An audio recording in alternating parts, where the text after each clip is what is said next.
Anda ngerti situasi Prancis hari ini? Nggak, artinya tahu ya? Tahu ya? Yang Anda tahu itu kejadiannya apa beritanya? Beritanya. Oke. Sekarang saya ingin Anda menanyai diri Anda masing-masing.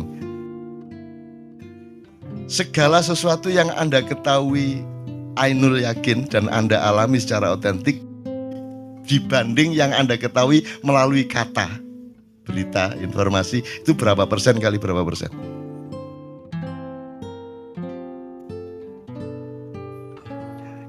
Banyakan berita, 90-10, 80-20.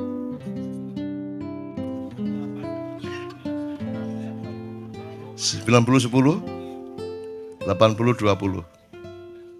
Ya, tapi pokoknya intinya jauh lebih banyak yang Anda tahu dari kata. Nah, dari yang Anda tahu dari kata itu kira-kira menurut hitungan Anda itu yang benar berapa persen? 20. Jadi jelas ya, kita itu berenang di lautan ketidakbenaran. Kita berenang di lautan yang belum tentu benar ya. Kita berenang di lautan syubhat kalau bahasa Islamnya. Jelas ya? Oke. Itu pun pengetahuan Anda mengenai misalnya Perancis. Majalah apa itu namanya? Ya. Itu yang Anda tangkap dari berita dengan kenyataannya kira-kira berapa persen? Kan itu versi toh, yang Anda ketahui kan versi-versi. Ntar ngomong tersendiri ya, siapa ngomong kan gitu. Jadi sebenarnya itu bukan pengetahuan, itu kan ilusi. Lebih banyak ilusi yang Anda ketahui. Dan menurut siapa ilmuwan fisika Inggris yang cacat itu? Hawking mengatakan musuhnya fisika itu bukan, musuhnya matematika itu, musuhnya ilmu itu bukan kebodohan, tetapi ilusi. Sementara kita sekarang sudah membuktikan bahwa kita ini dikepung ilusi lebih banyak daripada dikepung kenyataan. Salah satu sebabnya adalah karena Anda mendalami dan memahami kenyataan melalui kata, melalui informasi, melalui huruf. Benar nggak? Itulah sebabnya Rasulullah oleh Allah ditakdirkan menjadi an-nabi al-ummi, nabi yang buta huruf. Yang tahu macam-macam tidak karena informasi literer, tidak karena informasi huruf, kata, kalimat, koran, TV dan sebagainya, tapi karena beliau mengalami sendiri hakul yakin, ilmul yakin, ainul yakin. Jelas ya? Nah, alangkah indahnya kalau mulai hari ini kita mandi besar. Membuang segala yang ilusi-ilusi. Kalau yang ilusi jangan diterus-terusin, jangan ditambahin lagi ilusinya. Mending itu kamu taruh di laci, Anda bergaul sementara waktu dengan yang benar-benar kenyataan, supaya otentik hidupmu. Sehingga kamu nanti ketika mengambil keputusan, output apapun dari Anda, memberi rekomendasi, memberi saran, menyuruh, mendidik anak atau apapun itu melalui pijakan otentisitas dari pengetahuan dan makrifat Anda. Kira-kira ngono ya, bener nggak nih?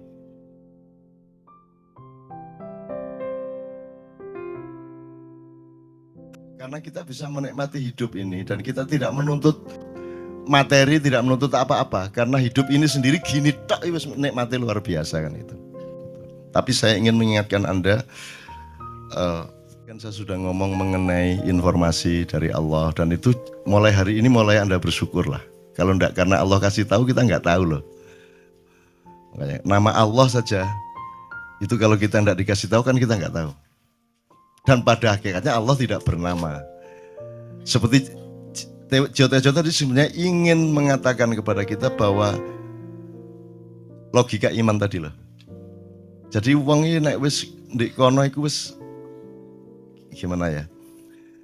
Saya ngomong akal segala macam itu karena Anda masih pada posisi berjuang. Maka bekal utama Anda adalah akal. Selama berjuang di dunia, hanya orang Jawa kemudian yang punya teori mukswa. Tolong dijelasin, mukswa itu apa? Misalnya ada informasi secara kebatinan, Nyai Roro Kidul itu sebenarnya adalah manusia yang muksa. sekitar 2 milenium yang lalu, umpamanya gitu ya. Itu kan tidak bisa dibuktikan juga, tidak bisa diperlukan juga. Tinggal kamu ambil maknanya. Jadi kalau ada informasi apa-apa teman sekalian, jangan lantas terseret untuk membenarkan atau menyalahkan. Nanti dulu tuh kita ambil aja manfaatnya. Misalnya Nabi Khidir. Khidir itu anak siapa? Tidak tahu toh.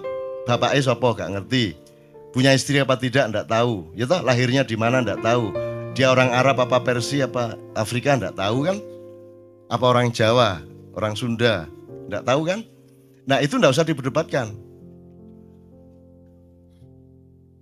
Jangan terus bersikap akademis, kognitif terus. Khidir itu ambil namanya aja lah. Yang penting ada kehadiran. Di dalam dirimu itu selalu ada kehadiran Allah. Karena semua itu tajallillah, semua itu tajallullah, semua itu Allah bertajalli. Lihat Tejo, ingat Allah. Cuman ketika ingat Allah, aku ndak ingat Tejo. Ya, ono ae kira. Salah nggak diem dewe tak apa.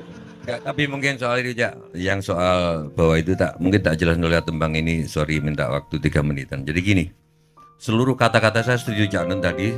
Pulang dari sini nggak usah diingat-ingat, nggak usah menurut Cak Nun, menurut Tejo, menurut Mas Gamba, menurut Adi, tapi mendefinisikan menurut kalian sendiri. Karena seluruh apa yang kita katakan menurut orang Jawa itu adalah sampah.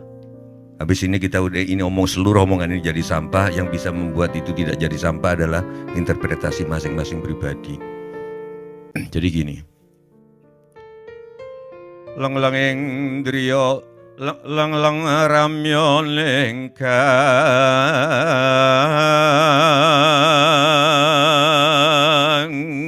Setelah keramaian begini, pulang ke masing-masing tempat seperti Cak Nun tadi bilang dengan kesepiannya sendiri-sendiri.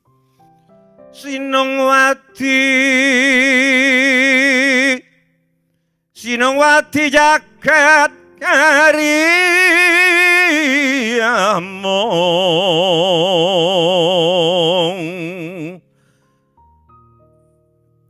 Kalian masing-masing yang setelah menganggap ini sampah di lautan pertanyaan, lautan penjelasan akan mendapatkan mutiaranya sendiri-sendiri, Fidel Castro-nya sendiri-sendiri. Mbak lumba ing segara anut. Seperti sampah-sampah yang kumambang di lautan, itulah kata-kata.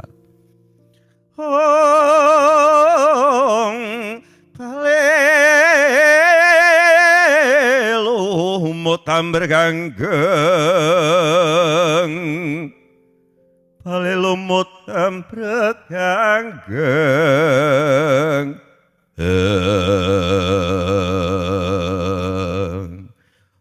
Mohon maaf, saya setuju Cak Nun. Mungkin pencapaian beda-beda tiap bahasa. Mungkin Cak Nun tidak menggunakan Jawa karena menganggap bahwa teman-teman orang masyarakat Indonesia terlalu banyak pengaruh Arab, tidak siap untuk pakai Jawa. Tetapi nggak tahu Cak Nun, saya selama ini sering dikasih pengertian bahwa Bismillahirrahmanirrahim dengan nada itu adalah dengan nama Allah yang Maha Pengasih lagi Maha Penyayang. Tetapi setelah saya nadakan Jawa, ngucapin Bismillah saya dengan rasa Jawa, sorry, ternyata bagi saya Tuhan bukanlah Raja dengan kasih sayang. Setelah saya jawakan lagunya yang saya rasakan, Tuhan adalah kasih sayang yang meraja. Jadi bukan sesuatu zat yang dilengkapi dengan kasih dan sayang, tapi kasih sayang itu sendirilah Tuhan bagi saya. Karena itu mungkin ya ojo mbok tiru, aku gak sholat mbok pirang tahun nih. Aku terakhir sholat di rumahnya Mas Kamba di Jeddah. Karena seminggu tinggal di sana aku nggak ngerti mau ngapain. Ya udah akibatnya tanya Fatin mana istrinya. Oh, aku mau subuh aku ngapain ya? Aku sholat itu. Di kamar dikasih sajadah, ngopo sajadah gitu. Ya habis itu aku nggak sholat lagi. Tapi mungkin kalau yang kalian sebut tajalli, siapa tahu ketika aku gini, siapa tahu ketika aku ngerokok, siapa tahu ketika kecelakaan sama Cak Nun, tapi dalam hatiku adalah Innama amurhu idza arada syai'an an yaqula lahu kun fayakun. Siapa tahu itu terus yang aku ucapkan. Siapa tahu al-ikhlas terus yang aku ucapkan. Kalian nggak tahu. Tapi saya setiap kali ketemu Cak Nun kelihatannya ngeledek, tapi mungkin aku berharap kalian bisa merasakan sebetulnya bukan itu. Ya acting, tapi aku sayang. Beliau ini banyak musuhnya, banyak yang sinis ke dia. Tapi aku oke. Dan aku hadir ke sini bukan tanpa risiko di kalangan beberapa teman. Oke Cak Nun, terima kasih.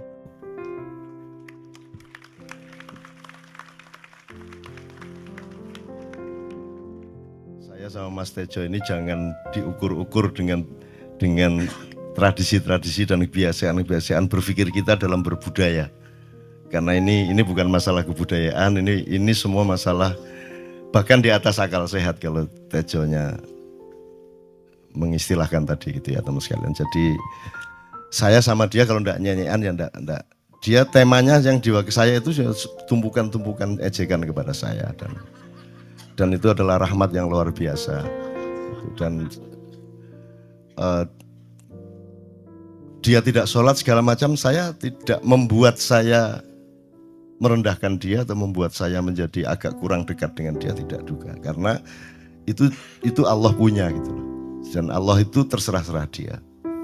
Karena Allah itu maha menghisap, karena makanya matematika itu ilmu paling murni, paling suci itu karena urusan agama nomor satu itu hisap. Ya toh? Nomor satu itu hisap. Dan yang menghisap itu Allah, bukan kita, bukan ustadz, bukan kiai, bukan siapa-siapa. Dan Allah pernah mengatakan, saya kira di sini aja yang cerita mengenai orang Badui terakhir ya, orang Badui keliling Ka'bah, dia mengucapkan ya Karim, ya Karim, ya Karim, ya Karim, terus ada laki-laki di belakangnya tawaf juga dan mengucapkan ya Karim, ya Karim, ya Karim, ya Karim, ya Karim. Sampai akhirnya si orang Badui ini noleh, kamu ngapain kok niru-niruin saya? Terus laki-laki itu bilang, loh saya nggak niru-niruin kamu, saya memang ingin mengucapkan zikir ya Karim, ya Karim.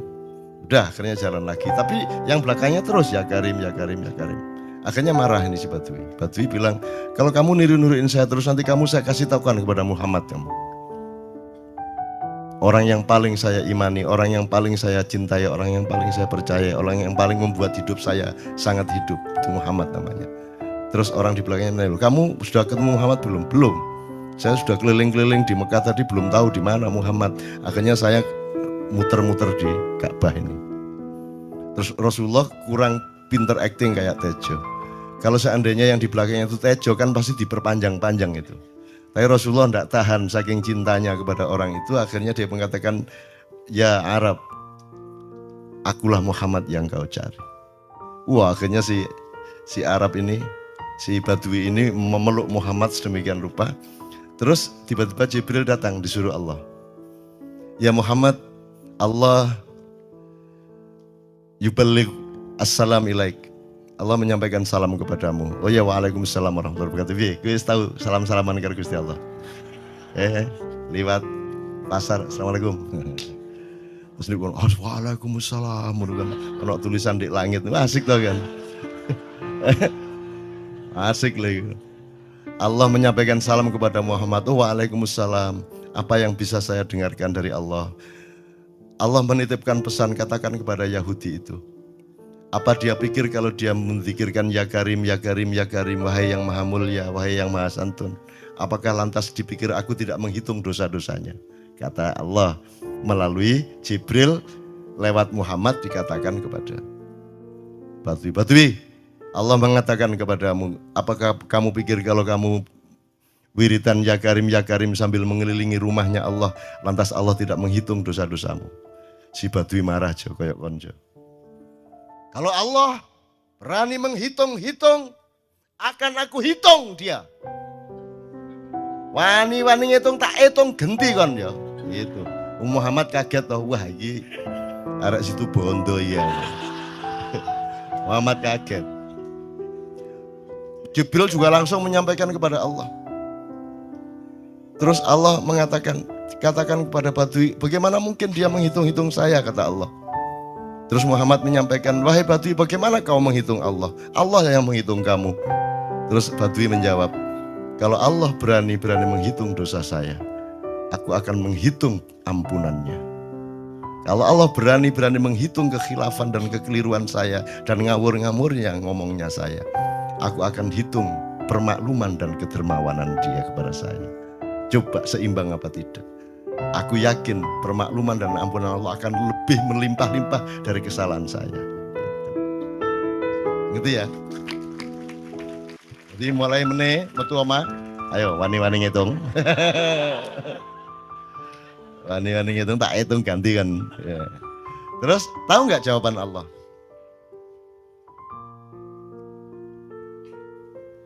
Jibril katakan kepada Muhammad untuk dikatakan kepada Badui itu. Wahai Badui, kamu tidak perlu menghitung-hitung Allah. Karena aku juga tidak akan menghitung-hitung dosamu. Nah coba. Jadi kalau itu berlaku untuk Tejo kan sembahyang gak sembahyang beres toh? Iya toh? Beres. Ya kita doakan aja amin ya rabbal alamin itu ya. Enggak gitu konteksnya enggak gitu. Enggak. Gini loh. Aku ngomong gitu konteksnya supaya kalian nggak nyangka bahwa aku ini sholat itu. Aku nggak bener agamaku itu aja. Oke, bagus. Ini seperti Weldo. Anda pernah kapan-kapan Weldo tak suruh ke sini. Weldo itu teman kita dulu jamaah Al-Falah Surabaya. Kemudian dia memberontak karena dia seperti dia ini tanya macam-macam dan kiainya marah. Seharusnya kan menjelaskan dengan arif tapi marah. Kayaknya Weldo itu sekarang berpenampilan kayak wayang. Bener-bener. Ini ditato, tidak pakai baju kayak gini, tapi pakai pakaian wayang sehari-hari. Ininya udah pokoknya Anda nggak paham melihat dia. Bagaimana dia bisa tahan hidup seperti itu, krempiang, nggak pakai kaos, nggak pakai apa, terus sudah sampai bawahnya dia pakai seperti itu. Dan saya tanya waktu Ma'iyahan di Surabaya, di Bali, Bung Weldo, saya kagum sama Anda. Karena saya tidak bisa menemukan satu orang pun di dunia ini, baik dia manusia biasa, tokoh, bahkan Nabi dan Rasul, tidak saya temukan yang berani tampil kayak Anda, saya bilang gitu. Bayang no Megawati pakaian kayak awakmu ngono. Wis gak ono wong wani wis. Cuman saya ingin Anda teman-teman ini memahami kenapa Anda berpakaian seperti ini. Jawabannya seperti Tejo. Persis. Karena saya ingin semua orang yang ketemu saya menyangka saya adalah orang yang tidak baik. Karena saya ingin orang yang ketemu saya, mereka tidak berpikir bahwa saya itu sholat tiap hari. Ini saya terpaksa menjawab karena ditanya oleh Cak Nun. Gitu. Jadi Tejo itu ya sejajar sama Wildo tadi.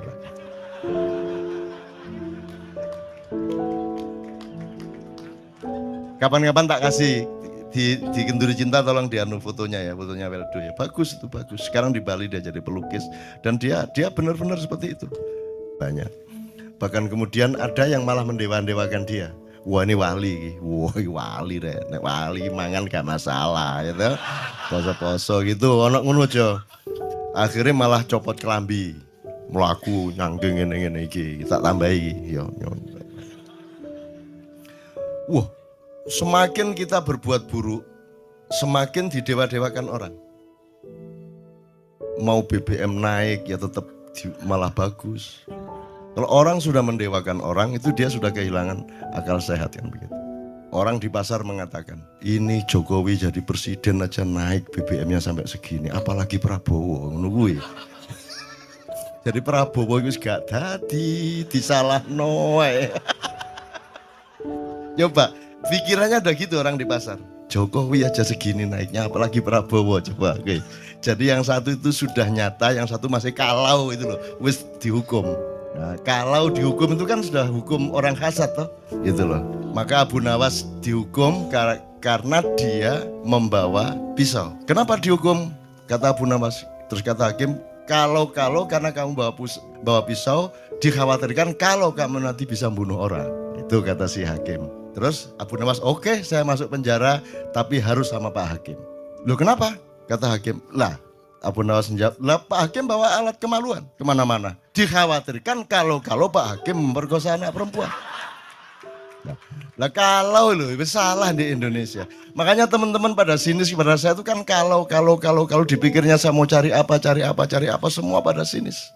Dan tidak ada yang rahmat Allah yang melebihi sinisme teman-teman kepada saya. Tidak ada rahmat Allah melebihi saya dianiaya di Indonesia. Saya tidak diletakkan di tempat yang seharusnya. Saya tidak dibukakan peluang untuk menggunakan hak-hak saya. Tidak ada rahmat Allah melebihi penganiayaan Republik Indonesia kepada saya. Tapi soal saya tidak masuk TV Jo, mohon maaf. Saya yang tidak mau Jo. Saya hanya mau TV lokal, betul-betul lokal. ADTV, ATV, yang lokal-lokal di Jawa Tengah, Jawa Timur. Dan itu tidak ada tujuan apa-apa, saya bersodakoh. Kiai Kanjeng bersodakoh, jadi itu tidak transaksi. Mereka datang ke acara syuting dimuat. Dan acaranya 2,5 jam non-stop. Itu pun dari acara 8 jam seperti ini. Salah nangkep sampeannya. Ini loh, aku nggak ngomong, nggak masuk TV, nggak ngomong gitu. Masyarakat sing nggak diseleksi oleh hukum alam ini banyak yang goblok sehingga nggak siap menerima ceramah sampean. Siap. Makanya industri nggak nyerap. Nggak. Siap.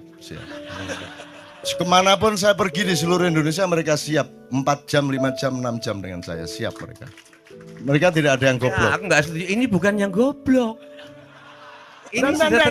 Enggak hanya di sini. Kita tiap hari kemana-mana, Jo. Dan bukan orang Ma'iyah. Dan mereka siap 4 jam, 5 jam tanpa berdiri, tanpa kencing, tanpa rame, tanpa apapun mereka siap. Siap kok, enggak ada masalah, enggak ada yang goblok di Indonesia. Mereka masih punya sesuatu yang sejati. Bukan hanya dikenduri cinta loh ini. Bukan hanya dikenduri cinta. Kita kemarin di Boyolali sampai jam 1, dari jam 8. Enggak ada masalah kok, dengan 45.000 orang enggak ada masalah, mereka tahan. Enggak ada masalah. Jadi nyuwun sewu soal itu bukan kalau anak KJ saya jam 3 mau tapi pikir masyarakat TV. Ya saya kadang-kadang kepingin buktikan aku tak standing comedian. 3 jam. 3 jam. Kalau ada yang bergerak tak santet. Nggak, maksudku mergo tak santet. Ya ilmu sihir gampang kok. Sihir itu ilmu gampang. Nggak ada yang pergi.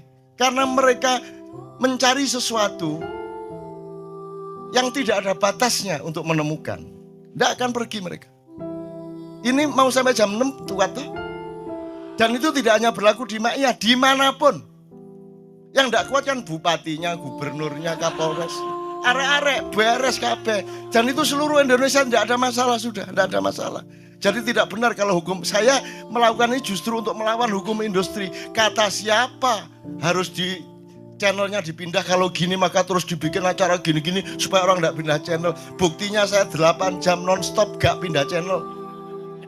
Ya tolong pelajari di daerah sana Jo kalau soal ini loh, ini soal kebenaran komunikasi. Karena saya memang tidak mau di TV swasta nasional. Dan kalau ada teman-teman dari TV nasional harap diketahui mau nyuwun sewu, saya memang tidak mau.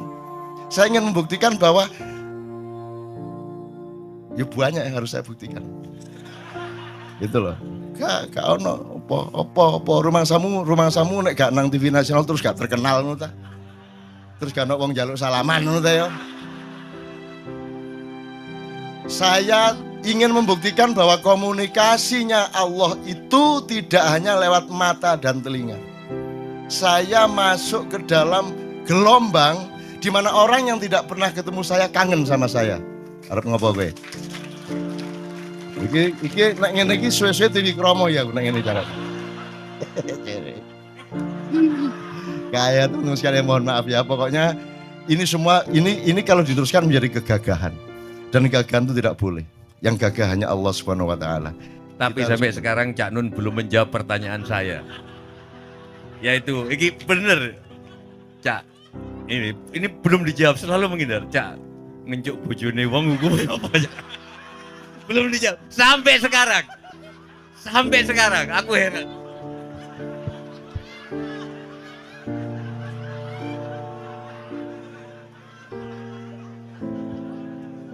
Itulah untungnya Allah memberi fenomena yang namanya puasa.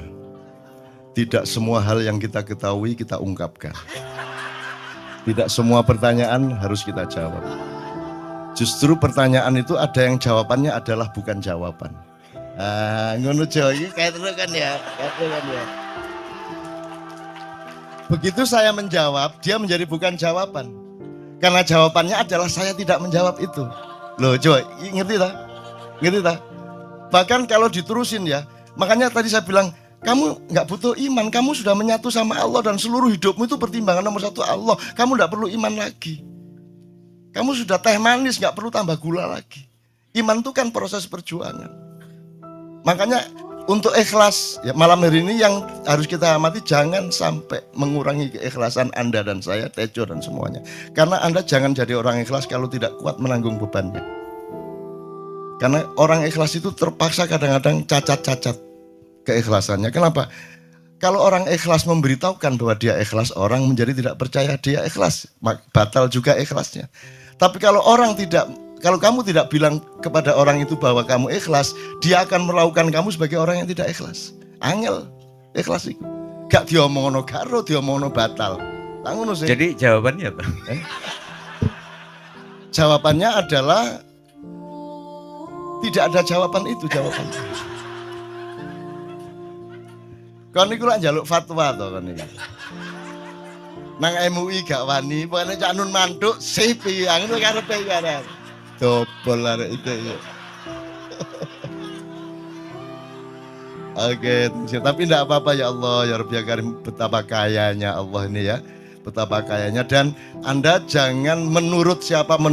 Jadi kalau ada orang bilang, wah ini masuk neraka, terus gue percaya kan gitu kan. Loh, Anda bilang, kayak terus aku mlebu neraka. Wis suwe. Kayak terus sampean, goblok ya sampean kayak terus. Wis ket biyen aku mlebu neraka. Aku nang swarga soalnya ndek kono dapurmu. Kan ngono kan.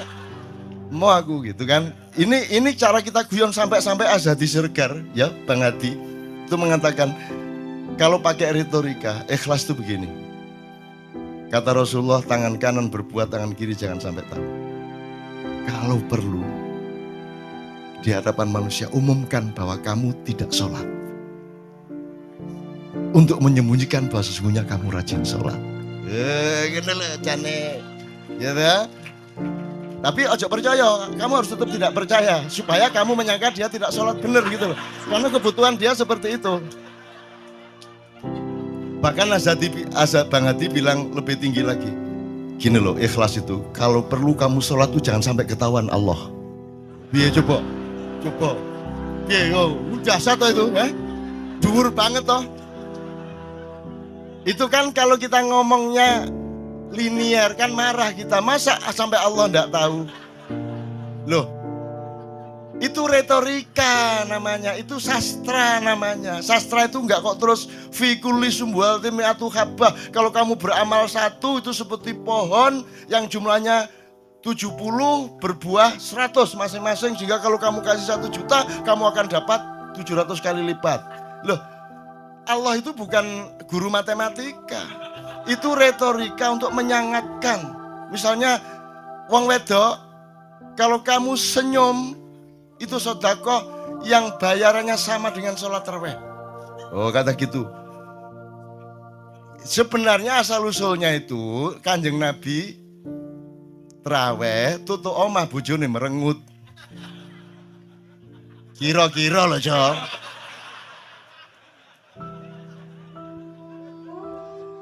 Jadi kon timbangan ini gak usah terawih gak apa-apa angger aja merengut yang lu janjane ngono kuwi asal usule. Jadi bukan kok terus pahala iki sakmene, enggak gitu. Itu cuman misalnya 2,5 derajat hilal harus kelihatan. Itu kan istilah, enggak kok terus diukur temen. Wah, 2,4 gurung raya iki. Enggak gitu. Enggak ada presisi fisik tuh, enggak ada. Salat menghadap Ka'bah itu ya enggak ada. Enggak ada. Ka'bah di sana kok. Sana. Bukan di sana. Di sana buminya bulat kok. Sembayang ini kan.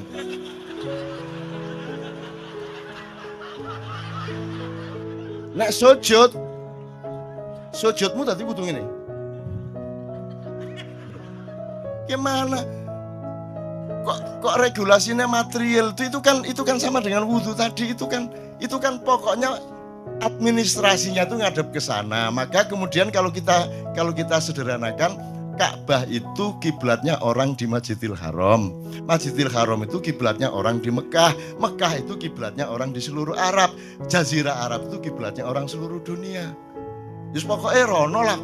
mosok kudu 24 setengah derajat persis jadi anggur sembayang nggawa kompas.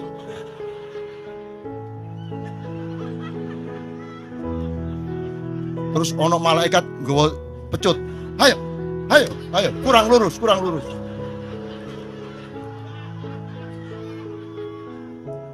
Iki agama ta latihan tentara ya. Oke, ini saya kalau ingat cambuk ini jadi ingat ada fatwa juga Jo. Anda satu somad saya segala macam itu kan orang yang tidak punya apa-apa. Gitu, makanya kita juga amalnya sedikit secara material gitu kan. Tapi pokoknya Anda jangan, saya ingatkan lagi yang belum dengar aja yang dengerin ya. Pokoknya jangan beol bawa cambuk gitu ya. Ya sudah jelas. Ini ternyata ada yang lebih dahsyat Mas. Bagi yang belum paham gini, terakhir ini setelah ini Tejo akan memuncai dengan satu tembang, setelah itu kita pulang bareng-bareng. Jadi ada seorang caleg di Jombang. Gede gambare. Aku numpak becak. Becake karo genjot. Alah, dapur murek. Lho kenapa, Pak? Iku lho. Gambar niku lho. Apa gambar? Alah ngene sing nggo pecut karo nyalek barang. Lho maksudnya sing nggo pecut ya napa? Ngeten lho, Pak. Niku nek nesing ten kali terus tae ditotol iwak niku mboten trimo, dipecuti. Ayo. Dadi tae mon mboten oleh ditotol wong apa meneh duwike ngono. Iku tak critakno ternyata ada yang lebih parah. Lho cak ono ndek Jombangku gak mek nesing nggawa pecut, gak gelem nesing cak. Nek nesing kuwatir kelangan tae deh. Coba ada orang nggak mau beol karena takut kehilangan tai. Coba itu Indonesia tuh kayak gini kok mau dirubah kayak apa? Maju kemana ayo? Udah nikmatnya luar biasa kok. Jadi sekarang ngelihat orang itu itu nggak mau beol orangnya, nggak mau berak lagi, nggak mau berak takut kehilangan tai kan gitu kan? Oke semua berdiri teman-teman sekalian. Bismillahirrahmanirrahim.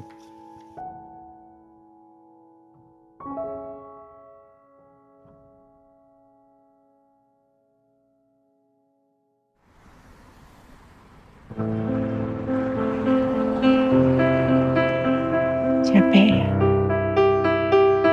Gak apa-apa, istirahat aja.